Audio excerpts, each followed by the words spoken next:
Broadcast live. So you already know what it is, man. Stick on live, on the ground. We're chilling with the man, Aewon Wolf. This is the first edition of the lyrics edition of On the Ground. What's up, man? What's up? I'm cool. Pikachu. Yeah.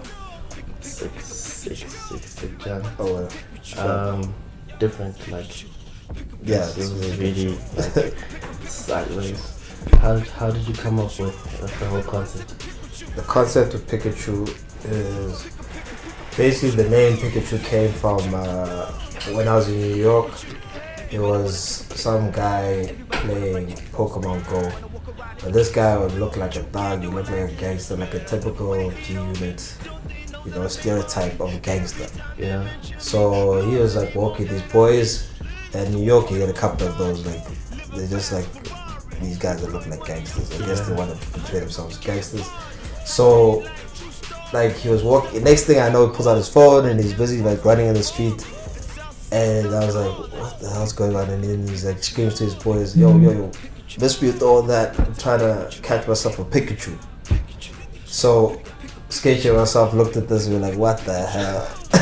This gangster guy is playing Pokemon Go. That's the craziest thing I've ever seen. Pokemon Go is out of control. Yeah. But then maybe Pikachu is code for something.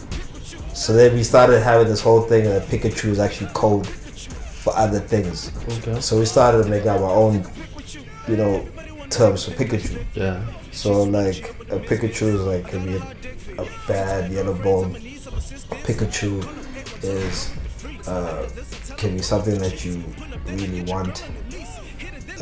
It can be like anything. Literally, you can use it anything. So like a Pikachu is like something you want to catch, you want to own. Yeah.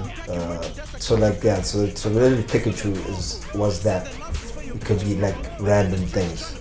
So that's why like the first thing that came to me in the hook was just throwing Pikachu, and then like I used it in reference to myself, and if it's to someone else, could be a chick.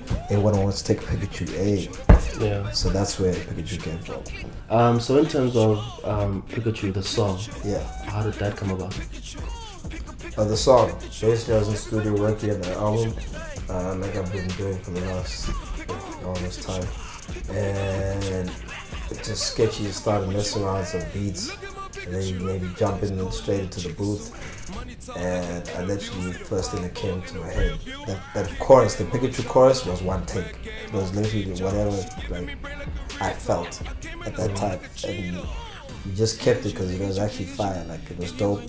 Then I called Bass Gang because Bass Gang were like around. I just saw one of the members earlier in the day, and I just called them and said, "Yo, I see you guys in this song," Yeah. and especially since the song I felt reminded me of the song that they did, which is called Rabbit. Yeah. And it was like crazy because I wasn't even thinking about Rabbit. I had no rap, like wasn't in my head. But until after I sat back and I listened to it, like with Sketchy, I'm like, hold up, this reminds me of the song Rabbit. Yeah. Let me call up the guys because it's really dope. I'm not gonna just let go of it. Let's get the guys that's work because I'm always trying to put on new kids anyway. I was meaning to do something with Bass Gang anyway. So yeah, that's what happened. So it was a one day. So you just did the whole track in one day. Everything was done in one day. The last two verses were done on a separate date because the guys were AWOL in the first day. And then I sent it to them, and then they came in and they did their verses like within like an hour. Okay, cool. And the video, that's the controversial part. Yeah. Yeah, the video, I think it was really sick. This really pushed the bar in terms of, Yeah. you know. I mean, with the video, like with all my videos, I direct them. Yeah. So I was working with Skystar Films, which is the production team I work with. Yeah. From Durban. So with Skystar, they also do management for Bass Gang. So we actually had a thing because Bass Gang are full on trap. Like they don't hold back. They have trap. Like trap like he's born in the 90s. That's their mantra. So they can I swear? Yeah. They don't give a fuck. Yeah. They literally don't give a fuck. That's how they live. Yeah. So with them, they had like these. They wanted like go full on trap, like full hard trap, like go ham. And I'm like, with me personally, I'm as much as I was originally a trap artist at some point, but it was like not just. I never consider myself as a trap artist. I consider myself as a musician that does trap sometimes because it's part of who I am. Okay. And the time I did trap, there was no trap. Like trap wasn't what it is now. Yeah. I started trap 2-3 years ago.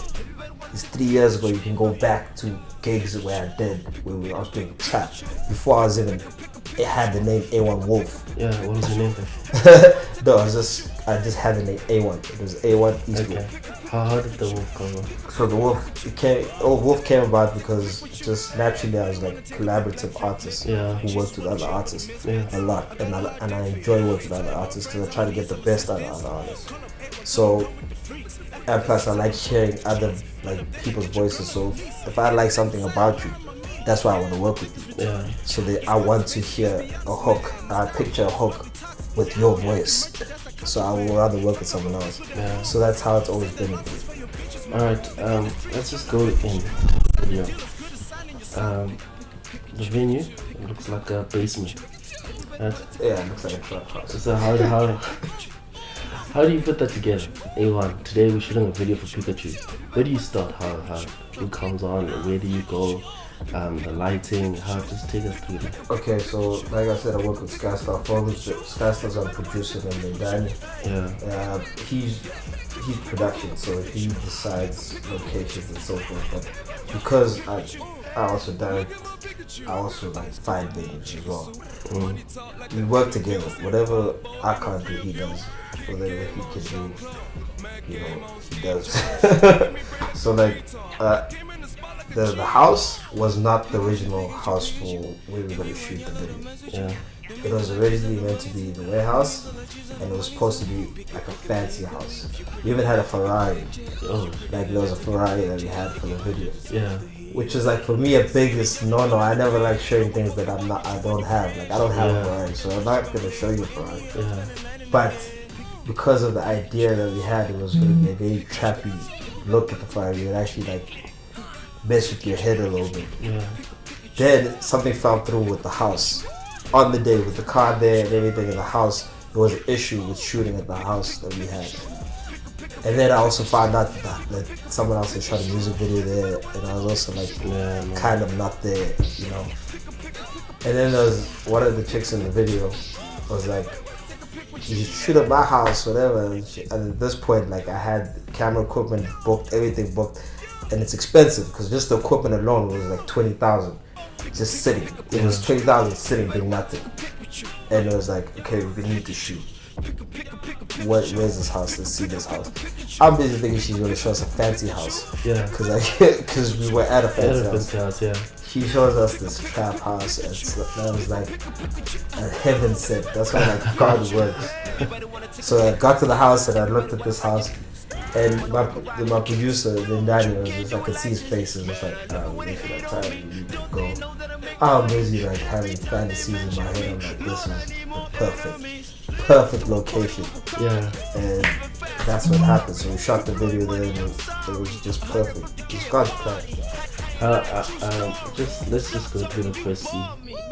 First thing you see when you open the video. Yeah. Is bombs everywhere. Bombs, yes. Yeah. So with the whole thing with the bombs and everything, like the twerking and stuff. Yeah. The reason I decided to keep it, if you look at all my music videos, I actually steer away from that. I never show like chicks twerking and all that. Yeah. The typical hip-hop video stuff. I try to be like creative and mess with your head a little bit, but I thought that would mess with people's heads. They expected from me. Yeah, that's what I thought. Yeah. So I went with that group because especially the ladies themselves were the ones who were actually pushing for that. Yeah. I had like, as much as like we had the idea to have girls there and have them, they're supposed to wear masks in terms of hiding their faces and like have these party characters or animal masks and so forth. Mm-hmm. It was part of the concept, but when the music came on, they twerked and they were twerking like crazy. So we were Like crazy, yeah. let's focus the cameras on this. Let's actually Move use it this, from that. you know? Yeah. Because I'm very fluid in concepts. So I just literally went to them and I said, this is going to be a focus because this is what the song does and makes people want to twerk. So let's focus on that. Let's go crazy with it. Let's actually put it in people's faces, make them feel uncomfortable. Because like these are women being comfortable with their own bodies, especially African bodies. Like they've been comfortable with themselves. Let someone else watching feel uncomfortable if they want to be uncomfortable, and then ask themselves why you're uncomfortable. Yeah. Yeah. Alright, and then the lyrics. Yeah. Let me just start with them. Let's start the lyrics. Let me just start with the hook so you know Oh, the hook. Okay, cool. of the top. Yeah. I mean the hook is pick it. Yeah.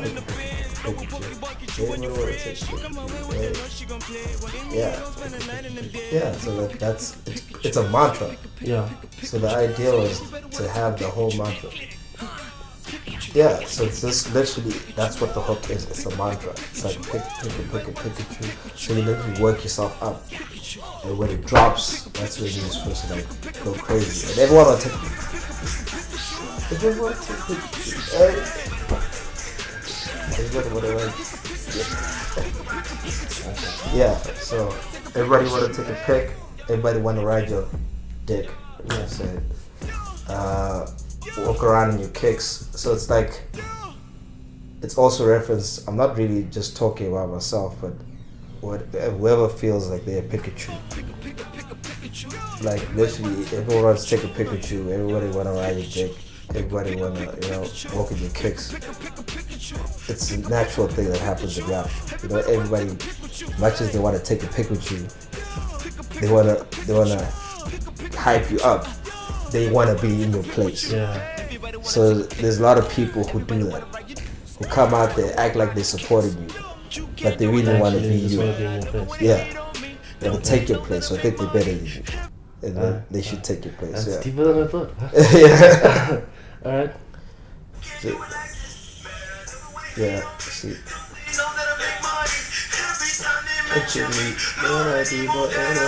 Please.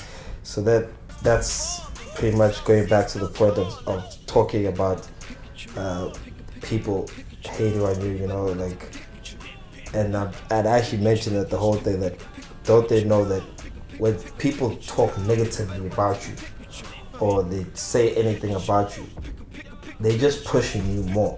Yeah. Like, there's no such thing as bad publicity. It's the saying. Yeah. So every time they mention, like, on a tweet, like that goes to my analytics. So they know they make like my analytics goes where I go to a brand and I make money off my analytics. So like a brand will be like, yo, they mention your name is mentioned so many times, whatever. They're actually talking about you. Yeah. So we're putting money behind you to get our brand out there. Yeah. So even the negatives, even when you're trying to bring me down, you actually uplifted me. So I'm like, I need more enemies because like it seems like negative people love talking about other people. So those same people will talk a lot. As much as someone might like you, they might mention you like once, twice in a month or so, or in a week. Yeah. People who hate you will try and like talk about you as much as they can because it bothers them every time they see you. They're like, why is this guy making it? I'm not making it. But this, for me, being the way I am a businessman, I translate that into money. Into money. Yeah. So that's what those lines are about. Okay.